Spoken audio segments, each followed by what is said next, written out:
आज तक मैंने पूछा नहीं कहाँ काम करते हो तुम लोग, फर्क नहीं पड़ता। चाहे तुम किसी घर में झाड़ू पोछा करते हो, या किसी बंगले में कार धोते हो, या किसी किराना दुकान में काम करते हो, या किसी शोरूम में काम करते हो, या बहुत बड़ी कंपनी में काम करते हो, पर अगर तुम अपने मालिक या बॉस के सामने खड़े होकर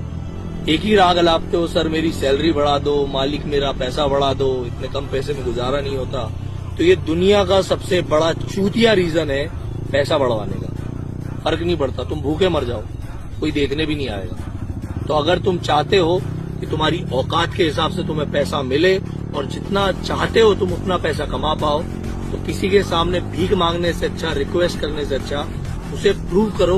कि तुम्हारे आने के बाद तुमने क्या क्या किया है, तुमने कैसे कैसे धंधा बढ़ाया है, या कैसे कैसे अपना काम अच्छे से किया है, और तुम क्या कर सकते हो, और तुम्हारे अलावा ये काम कोई और नहीं कर सकता। जब आप किसी की जरूरत बन जाते हो ना, तो पैसा मांगना नहीं पड़ता, पैसा खुद चल के आता है, पैसा ऐसा हाथों में सजा के दिया जाता है। तो मेरी बात हमेशा याद रखना कि लोगों के सामने भीख मांगना बंद करो अपना पैसा बढ़वाने के लिए, क्योंकि यहाँ तो तुम्हारी कोई नहीं सुनने वाला। हो सकता है रोड में कहीं भीख मांगोगे तो कोई दे भी देगा, पर यहाँ तुम्हारा कोई भी पैसा नहीं बढ़ाएगा।